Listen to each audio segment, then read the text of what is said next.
Hi friends, இன்றைக்கி biryani plus chicken 65 எப்படி செய்யுதுன்னு பார்ப்போமா. ஃபஸ்ட்டு வந்து தேவையான அளவுக்கு வெங்காயம், தக்காளி, பச்சை மிளகாய் இது எல்லாத்தையும் வந்து நல்லா வாஷ் பண்ணிவிட்டு கட் பண்ணி எடுத்து வச்சுக்கலாம். 4 வெங்காயம், 2 தக்காளி, ஒரு பச்சை மிளகா. பெரிய சைஸ் வெங்காயமாக வந்து 4 வெங்காயம் எடுத்துக்கோங்க. அப்புறமேட்டு தக்காளி கொஞ்சம் மீடியம் சைஸு, 4 பச்சை மிளகா காரத்துக்கு தேவையான அளவுக்கு எடுத்துக்கோங்க. நீங்கள் எக்ஸ்ட்ரா போடனாலும் பச்சை மிளகா வந்து கட் பண்ணி வச்சுக்கலாம். நாங்கள் கட் பண்ணி வச்ச வெஜிடபிள்ஸ்லாம் நல்லா வாஷ் பண்ணி கட் பண்ணி வச்சுட்டு, நெக்ஸ்ட்டு ஒரு இண்டக்ஷன் ஆன் பண்ணிவிட்டு குக்கரை வந்து ஹீட் ஆகிற அளவுக்கு வச்சுருங்க. ஒரு பவுலில் வந்து முட்டை 4 போட்டு வேக வச்சுருங்க. சைட் பை சைடு வந்து வெந்துட்டு இருக்கட்டும். அது வெந்துட்டுருக்க கேப்பில் வந்து அது சிக்கன் 65க்கான மேக்னேஷன் பண்ணிடலாம்.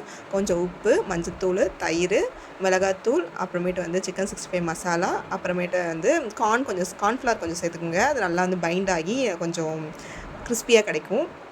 அதை ஒரு மினிமம் ஒரு 1/2 அன் ஹவராவது ஊற வச்சுருங்க. இல்லைனா வந்து ஒரு மாதிரி திப்பியாக வந்து ஆயில் மேலே ஸ்ப்ரெட் ஆகிருக்கும். கொஞ்சம் இஞ்சி பூண்டு பேஸ்ட் போட்டு நல்லா மிக்ஸ் பண்ணி வச்சுருங்க. அப்புறமேட்டு குக்கரில் வந்து கொஞ்சம் ஆயில் ஊற்றி தேவையான அளவுக்கு கிராம்பு, பட்டை, லவங்கம் எல்லாத்தையும் போட்டு நல்லா வந்து ஃப்ரை பண்ணி எடுத்துக்கோங்க. ஃப்ரை பண்ணதுக்கப்புறம் அது கொஞ்சம் லைட்டாக கலர் மாறினதுக்கப்புறம் வெங்காயம் போட்டு நல்லா வதக்கிக்கோங்க.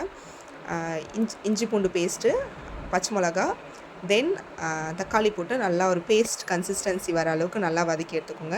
அது பேஸ்ட் கன்சிஸ்டன்சி மாறினதுக்கப்புறம் நம்ம ஆல்ரெடி வாஷ் பண்ணி வச்சுருந்தோம்ல இது புதினா கொத்தமல்லி அதை நல்லா போட்டு நல்லா மிக்ஸ் பண்ணிக்கோங்க. மிக்ஸ் பண்ணிவிட்டு நல்லா பேஸ்ட் வந்துடும். இந்த பேஸ்ட்டை இது எண்ணெய் தனியாக பிரிஞ்சு வந்ததுக்கப்புறம் அதில் மிளகாய்த்தூள், மல்லித்தூள், அப்புறமேட்டு வந்து பிரியாணி மசாலா போட்டு வதக்கிக்கோங்க. சைட் பை சைடு வந்து எக்கையும் வந்து பாயில் பண்ணி எடுத்துக்கோங்க. லைட்டாக லெமன் ஜூஸ் வந்து அதில் ஆட் பண்ணிக்கோங்க அந்த பிரியாணி மசாலாவில். அப்புறம் கொஞ்சம் தயிர், அப்புறம் நம்ம வாஷ் பண்ணி வச்சுருந்த சிக்கனை போட்டு நல்லா வந்து மிக்ஸ் பண்ணி எடுத்துக்கோங்க. அது எல்லா சைடும் நல்லா கோட் ஆகி நல்லா அந்த உப்புலாம் இறங்கி அந்த மசாலாலாம் இறங்கி 2 மினிட்ஸ் வரைக்கும் வேக வச்சுக்கோங்க. வேக வச்சிருந்த அப்புறம் ஆல்ரெடி நம்ம வந்து வாஷ் பண்ணி ஒரு 1/2 அன் ஹவர் வரைக்கும் ரைஸை வந்து ஊற வச்சுருப்போம்.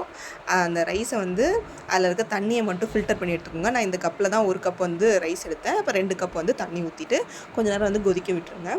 கொதிக்க விட்டதுக்கப்புறம் நம்ம ஆல்ரெடி வாஷ் பண்ணி வச்சுருந்தா ரைஸை அதை நல்லா போட்டு நல்லா மிக்ஸ் பண்ணிவிட்டு ஒரு 2 மினிட்ஸ் வரைக்கும் குக்கரை வந்து க்ளோஸ் பண்ணாமலே வேக வைங்க. க்ளோஸ் பண்ணாமலே வேக வச்சதுக்கு அப்புறமேட்டு க்ளோஸ் பண்ணிவிட்டு அதை ஒரு விசில் போட வச்சுருங்க. நெக்ஸ்ட்டு சைட் பை சைடு வந்து இன்னொரு கடாயில் ஆயில் ஊற்றி சிக்கன் 65 வந்து பொரிக்க ஸ்டார்ட் பண்ணிவிடுங்க. நான் பேட்சாக வந்து ஒரு 4 பேட்ச் வரைக்கும் பொரித்து எடுத்துக்கிட்டேன். பொரித்து எடுத்துக்கிறதுக்கப்புறம் நம்ம இங்கே விசில் வச்சுருந்தோம்ல அந்த பிரியாணி வந்து ரெடியாக இருக்கும். நான் பாஸ்மதி ரைஸ் யூஸ் பண்ணதுனால 2 விசிலில் ரெடி ஆகிருக்கும். சிக்கன் 65யும் ரெடி. சைட் பை சைடு வந்து எக்கும் நம்ம பாயில் பண்ணி எடுத்து வச்சுக்கிட்டாச்சு. பிரியாணி எப்படி இருந்துச்சுன்னு செஞ்சு பார்த்துட்டு ரிவ்யூ சொல்லுங்கள். பாய், ஹேவ் எ நைஸ் டே.